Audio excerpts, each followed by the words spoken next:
Hey guys, welcome back to my channel. This is my second video. How exciting. So I actually asked some questions on my Instagram story about a month ago, and I got so many cool questions that I actually thought I would compile all the questions in a YouTube video. So first question is, what is your hair care routine? So that's a really good question. So my hair care routine has changed so much over the years. I have quite frizzy, thick hair. Now the issue that I face with my hair is I used to get really greasy roots, but the ends would stay really dry. So I used to always struggle with my shampoo routine because I would try shampoo my hair to get rid of all the oiliness, but it would literally come back in 2-3 days and the ends were still dry. So I was just stripping my hair. So over the lockdown, I actually learned to oil train my hair. I went 3 days without washing it and I washed it. Then I went 5 days without washing it, then I washed it. I went 7 days, finally washed it. Then I went 9 days without washing it. Then I went 11 days, and then I honestly pulled it out to 2 whole weeks. Results have been insane. So I never get that flat, greasy roots anymore. And if it ever is a little bit oily, all I have to do is literally just either redistribute the oils with a hairbrush or just go in the shower and use one of those hair massager things just to help remove all the built up oils and dirt that's sitting in the pores of my hair follicles. That does seem quite unbelievable, but it is true. The thing is, you just have to stay super patient. So that's really helped it. So I only wash my hair now maybe once every 7 to 8 days, so once a week. With shampoo conditioner, I only use shampoos without sulfates in them. I do not use any shampoo with sulfates because anything with sulfates is going to strip your scalp. Sulfates are just foaming agents that are in your face washes, hair washes, body washes that just help the product foam up. But this is really bad for your skin because it's actually really damaging and stripping. So that's why I stay away from anything with sulfates. I also, every week before I shampoo my hair, I will do a oil treatment. I will not let shampoo touch my hair without having oil in my hair because the oil actually acts as like a little protective barrier.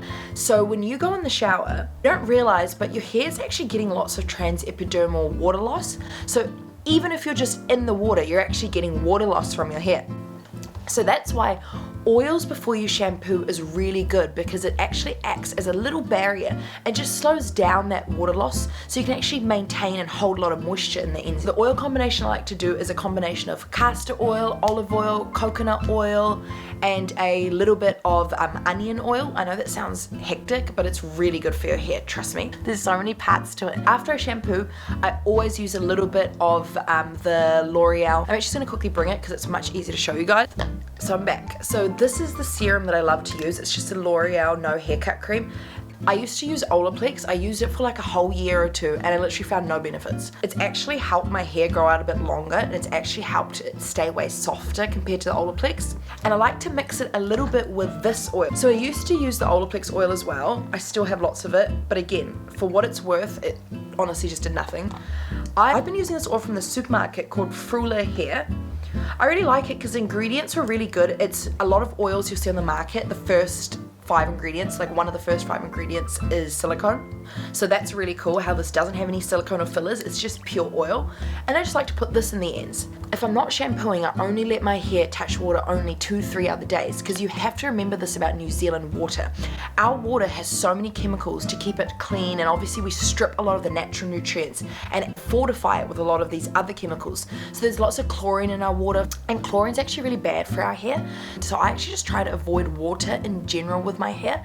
So I only wash it with water when I really have to. For example, when I go to the gym, a lot of the time I won't actually wash out the sweat. I will just brush the sweat through to the ends of my hair. I know that sounds disgusting, but trust me, the oils that we produce ourselves or our sweat is the best oil for our skin and our hair. So back to my hair routine.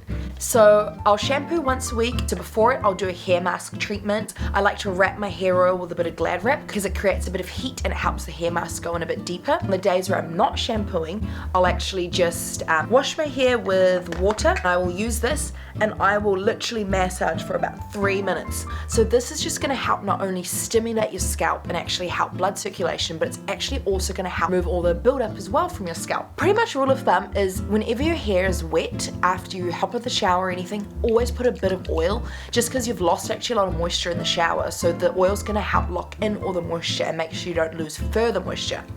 I'll actually make a full video outlining what I do, but just rule of thumb, shampoo once a week, try avoid water as much as you can, try redistribute all the oils in here through to the ends of your hair so it's not greasy, and just in general try avoid shampoo and conditioner as much as you can. So make sure you nourish your hair with oils because we do expose our hair to a lot, so we just have to make sure, just like our skin, we give it a little protective barrier here and there. Now, let's go on to the second question. So the second question is, Chemist Warehouse must-haves if you have. So the Chemist Warehouse, I love them. I love all their products. I love the La Roche-Posay range. The Effaclear serum and the Psychoblast balm is really nice. I also love their body moisturizer. I've lost the lid to it, but it's this one. It's Lipicar Balm. I actually watch a YouTuber called My Fami on YouTube, and she recommended this years ago, and honestly I've been obsessed because it's the only moisturizer I wear that doesn't make my skin ashy throughout the day. It just keeps it really glossy and hydrated. L'Oreal No Haircut Cream is also amazing. I'm just thinking from the top of my head. I actually can't think of any right now, but that's a really good question. I will actually do some more research and just find some more products that I can recommend from there. I'll make that as its own whole video. Third question was, do you recommend daily skincare products for combination skin? So in order for us to answer that, we actually have to look into why your skin is combo, or why your skin is a bit oilier in some areas and drier. So combination skin typically means you have an oily T-zone, so our forehead and our nose, and just a bit drier cheeks. So there's two types of moisture in our skin. It's either going to be oil or it's going to be water-based. When you do have combination skin, it's actually a sign your skin is lacking a bit of oil or water. So you'll find that you get combination skin because you have an overactive T-zone. So majority of our sweat glands are in our forehead and our nose. So when our skin lacks a bit of oil or it lacks water, it sends a signal to our brain to say, look, we don't have enough oil in our skin, so can you overproduce some oil? So what then happens is our body produces this thick sebum. So it's not the natural oil that we naturally produce, but it's a thicker version of the oil called sebum. And it overproduces the sebum to try counteract and rebalance out all the dryness and the lack of oil. Now the issue with sebum is because it's so much thicker than the natural oils that come out from our skin, it can actually clog the pore, and it's much more susceptible to clogging a hair follicle, and a bit of bacteria mixes in with that and a bit of dead skin, and you've got yourself a pimple. So that's why with combination skin, you have a really oily T-zone, but then your cheeks are extremely dry because your cheeks aren't overproducing the oil. With combination skin, it's really important we rebalance our skin so your skin's not sending all these signals to your brain to overproduce sebum. How I deal with combination skin is exfoliate twice a week just to make sure you're removing all the dead skin so that the sebum, when it is overproducing, isn't getting clogged with all the dead skin and actually giving you a pimple. Also make sure that you're using lots of hyaluronic acid in your routine, so that's going to help give your skin a lot of water because it's a humectant, so it's going to absorb all the moisture from the environment and hold it deep into the skin and plump it out. And what then happens is when your skin cells are really hydrated like this, they're super strong, so then you're actually way less prone to acne and redness and just uneven skin tone. Oil maybe once a week or twice a week at nighttime before bed. I don't like using oils during the day because I feel like with the sun, getting hot, producing oil, then you've got oil on your skin, it's just a lot. But at nighttime I love to use an oil maybe once or twice a week.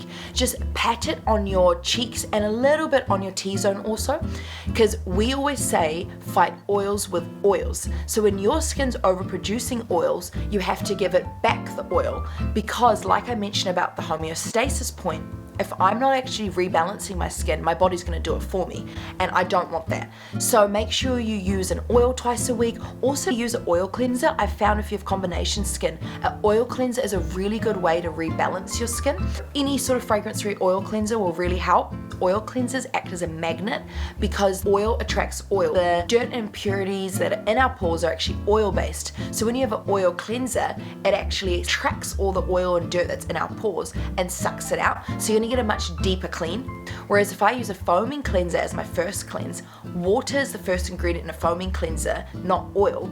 And what happens is then the water repels the oil that's in my pores, where a lot of the time you're not getting the deepest cleanse. So I would just say start with having a regular skin routine, using hyaluronic acid, using an oil cleanser, making sure your skin is really hydrated and nourished, so lots of nourishing ingredients like even like the Chemist Warehouse Psychoblast moisturizer that I recommended. And don't don't be afraid to use oils. I think a lot of people with combination skin get scared of using oils, so you actually avoid oils in general and you avoid anything that's hydrating, and you just end up excessively drying your skin out and dehydrating your skin, and then that cycle's just never going to end, and your body's going to always keep overproducing that oil to compensate for the lack of water and oil. So just remember, with combination skin, the main thing you need to do is try bring balance back into your skin. Fourth question. So what's your recommended hair routine after a workout with limited time? So that's a really good question, because I struggled with this for ages and finally did research and figured it out. So when you go to the gym, you actually produce a lot of natural sweat, and the sweat that you actually produce from the gym is actually really good for your hair. When you go to the gym, you actually produce a lot of sweat in your hair through your hair follicles, and this is actually really good for your hair. So the natural sweat that we're producing, it's not that thick sebum like I mentioned before. This oil is way thinner, it's not as thick as sebum, so it really naturally adheres to your skin and your hair. So what I've found is after I do my workout, I'll actually firstly brush all the oils through to the ends of my hair to make sure I get all the benefits of the oil. So I used to actually just wash my hair straight away. I used to even just shampoo every time I go to the gym, and that is so bad for your hair. So make sure you don't do that.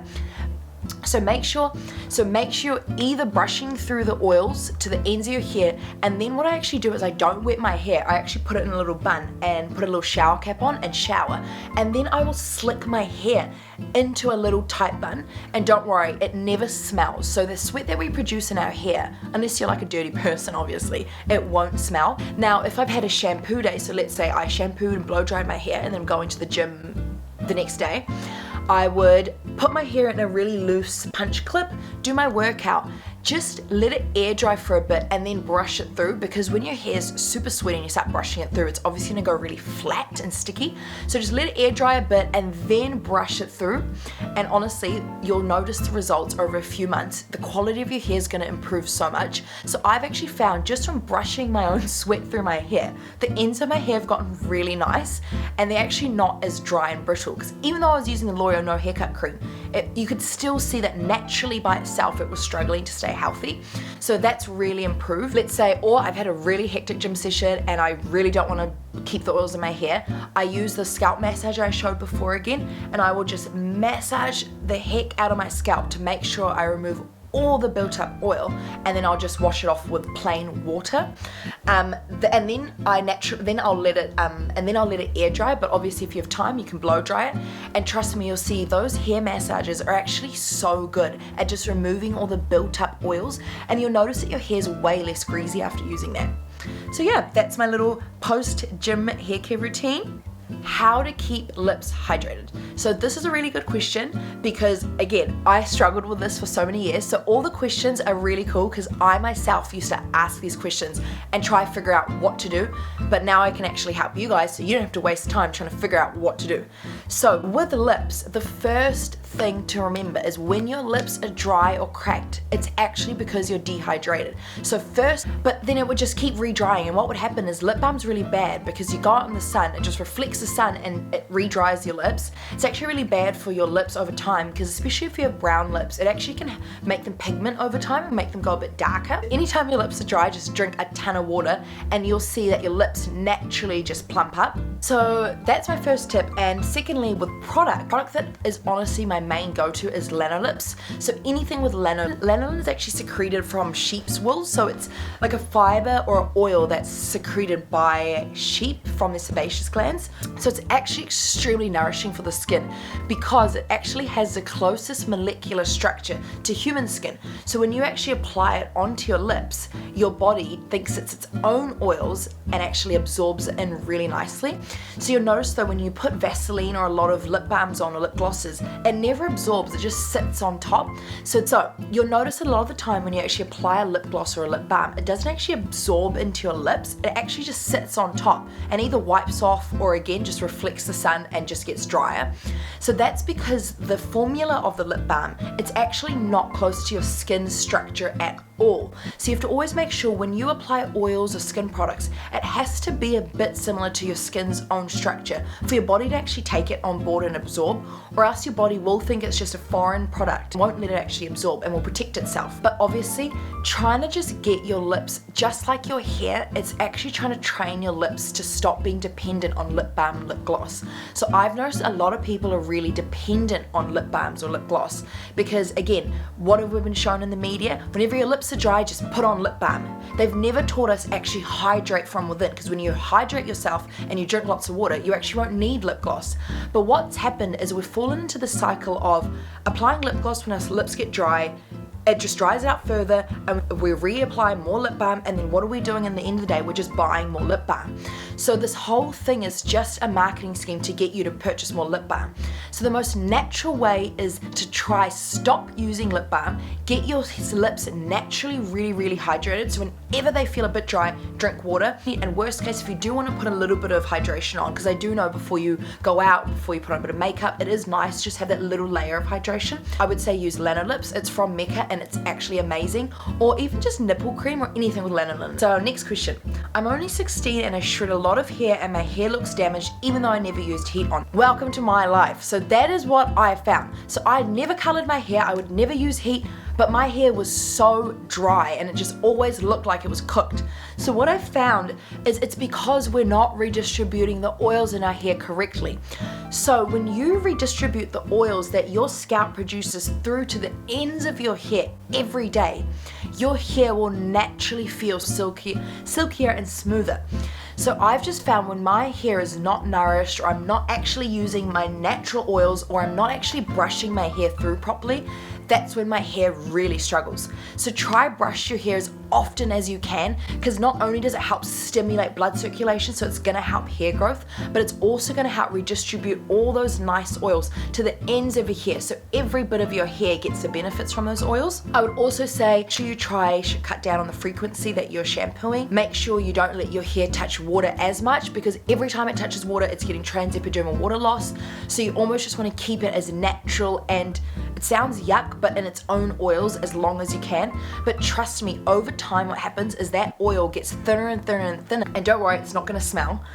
But yeah, so doing the oil hair mask, then doing the occlusion mask is really good. Making sure you use a shampoo without sulfates is really important, because sulfates are gonna dry your hair out. And use one of those scalp massages to really stimulate your hair and actually strengthen each of the follicles. So it's kind of like plants. It's like when you actually stress train your plant, it's actually helping the root system grow deeper and stronger so it doesn't break. So same to our hair. When I'm stimulating my scalp, I'm actually strengthening all the root systems in my scalp. So all the new hair that's growing is going to be extremely strong. It's not going to be as easy to break. Try that out first and then see how you go. So I always tell people first master the basics. So there's no point me giving you 1,000 recommendations if you don't have the basics on lock. So next question, I'm only 16 and have acne prone skin and have lots of breakouts, which makes me feel really self-conscious.